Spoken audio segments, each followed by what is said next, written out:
Carlos, this video is for you. I'm going to show you a little bit about Apple TV and Slingbox, what they're all about, and maybe help you make a decision as to whether or not this is for you. So, going back here, if we have enough light behind the PlayStation here, is the Apple TV. I'll kind of get around the side, maybe you can, there it is, kind of see the profile. So it's a really small device, which is nice because, as you can see, I have a ton of devices and way too many cords and cables laying around. But I don't really care enough to do a whole lot about it. So here is the main screen on Apple TV. This is the regular dashboard. This is what you normally see when you start it up. They give you to start this kind of nifty little remote, super lightweight, and it's actually kind of cool looking in a simplistic kind of way. You have your buttons here to kind of move left and right and up and down and all that, but I'll show you why this completely unnecessary. So you can do this with your phone. There's a free app on your phone to use as a remote control for Apple TV. Only reason why I'm not showing you that right now is because I'm using my phone to record this video. So I will show you instead with the iPad how you can control this. Now you can do this with any Apple device, so you can control it with your iPhone, Gloria's iPhone, Gloria's iPad Air, whatever you'd like to do. So if we come down here, I will show you in my entertainment folder. We go in here. This app looks the exact same when you get it on the iPhone. It's a total free app. There's the Sling Player app that you have to get for the Slingbox, that we'll get into in a little bit. But here is the remote control. Now you can use this, again, any Apple device that's on your network, and since these are on the same Wi-Fi network, they work. So we'll go to Apple TV, try it again, there we go. So it's connecting. Right away it brings up all of my music here, which is kind of nice, but we're not going to play any of that music right now. Instead, we're going to go to this little button up here. Now, if you start out the remote on the phone, it doesn't take you to a page like this. It takes you directly to the remote control. But this is the same thing. So as you can see right here, it's telling you to slide up, slide down, etc. So try to move back a little bit and show you this. If I slide up, slide down, I'm moving this right here. And it's actually, let's see if I can do this a little better. It's actually incredibly responsive. So now, why did I say smart TVs are kind of pointless? Or maybe neat to have, but certainly not worth spending money to upgrade your TV if you already have a TV that you like. The reason is, look at all these apps that are built into Apple TV. So in addition to being able to rent movies, rent TV shows, buy movies, buy TV shows, you have Netflix, you have HBO Go, you have Hulu, you have everything. So the only things that it doesn't have that I kind of wish it does is Cinemax Go and Showtime Go. They're not built in yet, but that may very well come in a future firmware update. When I first bought Apple TV, this is the 3rd generation Apple TV. When I first bought it, HBO Go wasn't on here. That came in a firmware update a little bit down the road. So there's Disney Junior, Disney XD, Disney Channel. I mean, as long as you or someone you know subscribes to those channels, they automatically have access to that. So just ask to borrow their login. Weather Channel on here. I mean, just about everything that you could think of. So why is HBO On Demand also kind of pointless at this stage? Because of HBO Go, which again is built in here. But in a few minutes, when we get into the AirPlay segment of this, I'm going to show you why you don't really even need these apps built in, though it does cut down a couple steps and make it a little more convenient. So if we go to HBO Go right now, simply by tapping anywhere on the screen, here it is. And you can see you have watch list, movies, series. You can search by category. Let's go to series, because that's probably the one that you would be the most intrigued by. And at the top, you'll see scrolling from left to right, there is a, or I guess right to left or whatever, don't hold it against me. You will see the ones that they're promoting, the different series that they're promoting. Game of Thrones, True Detective, the new show, all that stuff. Now if you scroll down, you'll see every show and every miniseries, basically, that HBO has ever made. And if you select any one of them, let's do Game of Thrones for instance, you can pick season 1, 2, and 3.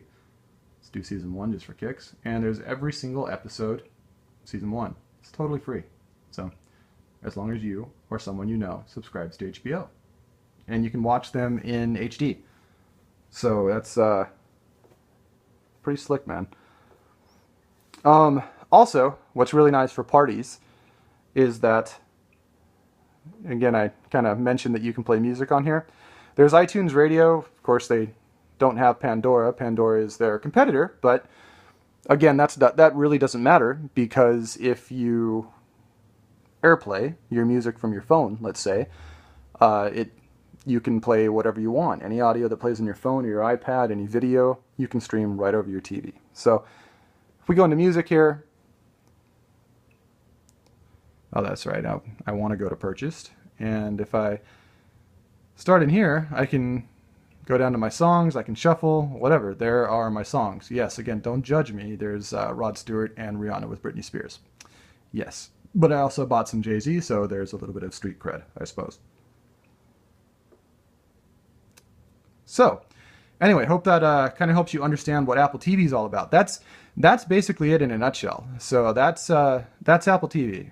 Once a week, April and I like to rent movies on here. You can buy them to keep them in your iTunes library also, but I only bought one movie on here. It was an Elmo movie for Aaron for a flight to Chicago. So anyway, here's the top movies down here.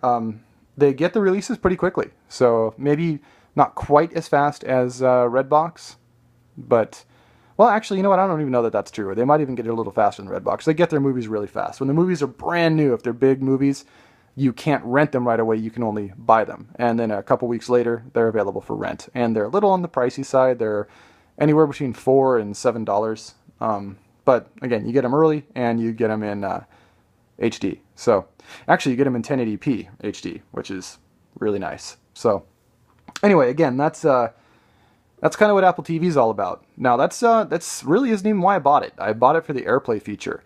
So now check this out. And again, I want to stress that this works from your phone or your iPad or your Mac computer. I just don't have one of those, or else I would show you, but it works just fine with those two. So I'm going to see if I can back up here and kind of give you a good idea of how this works. So we have the iPad here, right? Now, I am going to just kind of exit out to my main screen.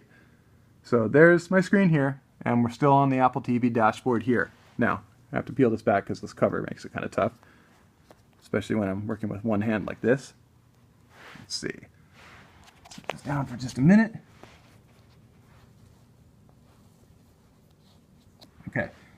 Got to bring up the control panel, and if you see here, actually says, can you focus? Focus right there. AirDrop and AirPlay. So let's press AirPlay right there. And what do we want to share with? Well, we want to share with Apple TV. Leave the mirroring on, and check this out. All of a sudden, there's the exact screen on my TV that I'm doing with my iPad. So, again, this works just fine with a phone, with a tablet, with a MacBook. Doesn't matter. So, if I want to kind of mess around with this, get out of here. Sorry, this camera is kind of shaky here. So, boom, there it is. Watch. See? Turn it here, turns here. And it's actually pretty responsive. So you'll notice it's not filling the screen right now. But if I were to pull up Showtime Go or Cinemax Go on here and play it, it will fit the screen. And it'll fit the screen pretty perfectly, actually. So that is what AirPlay is all about. Now, why is that so cool? Well, now we're getting into the fun part. Now we're getting into the Slingbox. So now, come down here, and I'm going to show you kind of what the Slingbox is all about. So, go back into my entertainment folder, and now we're going to go into the Sling Player app right here. Now that's the one that costs $15.